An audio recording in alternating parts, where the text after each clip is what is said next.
Good evening friends. இப்போ நம்ம என்ன பார்க்க போகிறோம் அப்படின்னா நியூ சிலபஸ் பேசிஸில் தமிழில் 7வது பார்க்க போகிறோம். பாடல் பகுதி நம்ம பார்க்கலாம். வணங்கி வழியொழுகி மாண்டார் சொல் கொண்டு நுணங்கி நூல் நோக்கி நுழையா இணங்கிய பால் நோக்கி வாழ்வான் பழியில்லா மன்னனாய் நூல் நோக்கி வாழ்வான் முனிந்து. இப்போ இதோட பொருள் என்ன அப்படிங்கிறத பார்க்கலாம். வணங்கி அப்படின்னா என்னதுன்னா பணிந்து அப்படின்னு அர்த்தம். வழியொழுகி அப்படின்னா என்னது, நல் வழியை பின்பற்றணும். மாண்டார் சொல் அப்படின்னா என்னதுன்னா சான்றோர்களோட அறிவுரைகளை கேட்டு நடக்கணும். வணங்கி வழியொழுகி மாண்டார் சொல் கொண்டு அப்படின்னா என்னதுன்னா பெரியவர்களை நம்ம பணிந்து நடக்கணும், அவங்களோட நல்ல வழிகளில் நம்ம பின்பற்றணும். மாண்டார் சொல் அப்படின்னா என்னது, சான்றோரின் அறிவுரைகளை கேட்டு நடக்கணும். இப்படி கொண்டு நுணுங்கிய நூல் நோக்கி நுழையா அப்படின்னா என்னதுன்னா நுண்ணறிவு நூல்களை நம்ம படிக்கணும். அப்படி படித்து வாழ்பவன் பழியில்லா மன்னனாக வாழ்வான். அப்படி பழியில்லா மன்னனாக வாழ்ந்தான் அப்படின்னா அவனை பல நூல்கள் போற்றும் அப்படின்னு சொல்கிறாங்க. வணங்கி வழியொழுகி மாண்டார் சொல் கொண்டு நுணங்கி நூல் நோக்கி நுழையா இணங்கிய பால் நோக்கி வாழ்வான் பழியில்லா மன்னனாய் நூல் நோக்கி வாழ்வான் நுனிந்து. இப்போ ஏலாதியோட ஆசிரியர் குறிப்பு தான் நம்ம இப்போ பார்க்க போகிறோம்.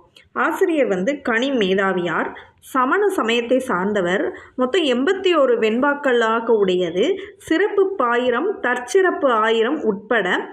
ஏலாதியோட சிறப்பு பெயர் என்னதுன்னா தமிழரின் அருமருந்து. இப்போ கொஸ்டினில் கேட்பாங்க, தமிழரின் அருமருந்து என கூறும் நூல் அப்படின்னு எது அப்படின்னு கேட்பாங்க. ஆன்சர் என்ன சொல்லணும், ஏலாதி.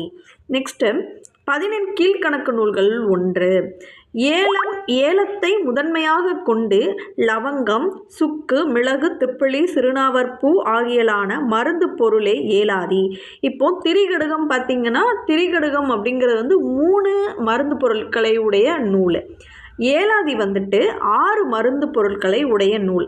இப்போ ஏலாதியை நம்ம எப்படி பிரிக்கலாம் அப்படின்னா ஏலம் கூட்டல் ஆதி. அப்போ ஏலம்னா ஏலக்காய், ஆதினா முதல்.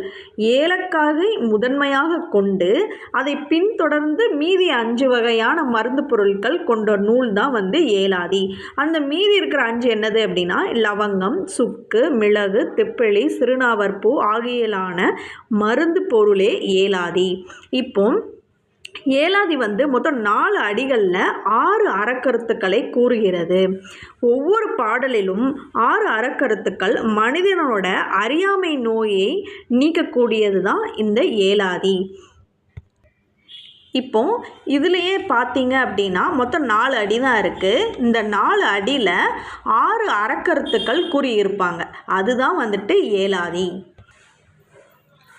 அப்புறம் ஒவ்வொரு பாடலிலும் 6 அறக்கருத்துக்கள் இருக்குது. அந்த 6 அறக்கருத்துக்களும் மனிதனோட அறியாமை நோயை நீக்கக்கூடியது. நெக்ஸ்ட்டு திணைமாலை 150 ஆசிரியரும் இவர் தான். நெக்ஸ்ட்டு சமண சமயத்திற்கே உரியன கொல்லாமை முதலிய உயரிய அறக்கருத்துக்களை வலியுறுத்துகிறது. கொல்லாமை அப்படிங்கிறது உயரிய அறக்கருத்துக்களை ஏலாதி அப்படிங்கிற நூல் அறக்கருத்துக்களை வலியுறுத்துகிறது. உணவு கொடுத்து ஆதரிப்போர் பெருவாழ்வு பெறுவோர் என்பதை 21 பாடல்களில் கூறுற நூல் தான் ஏலாதி. உணவு கொடுத்து உதவுறவங்க, அப்புறம் அவங்க எல்லாமே பெருவாழ்வு வாழ்வாங்க அப்படிங்கிறத 21 பாடலில் ஏலாதி நூல் இடம் கூறியிருக்கிறாங்க. நெக்ஸ்ட்டு புத்தகம் போன்றன கொடுப்போர் இப்பிறவியில் புலவர் போற்றும் வண்ணம் வாழ்வர் என கூறும் நூல். புத்தகம் கொடுத்து உதவுறவங்க புலவர் போற்றும் வண்ணம் வாழ்பவர் அப்படின்னு கூறும் நூல் தான் இது. அப்புறம் ஏலாதில் உள்ள அறக்கருத்துக்கள், அதில் என்னென்ன அறக்கருத்துக்கள்லாம் அந்த பாடலில் சொல்லியிருக்கிறாங்க அப்படிங்கிறத சும்மா ஜஸ்ட்டு ரீட் பண்ணிக்கோங்க. நெக்ஸ்ட்டு ஏலாதியினோட பிறப்பு பற்றிய குறிப்பு உள்ளது. இந்த பிறப்பு 9 வகையான நிலைகளை கூறுகிறது. அது என்னென்ன அப்படின்னா உயிருடையன, உயிர் அல்லாதன, புண்ணியம், பாவம், துன்பம், செறிப்பு, கட்டு, முதிர்வு, வீடு அப்படிங்கிறதான். ஓகே, இப்போ ஏலாதி கிளாஸ் முடிஞ்சிச்சு. நாளைக்கு வேறு ஒரு கிளாஸில் மீட் பண்ணுவோம். பாய்.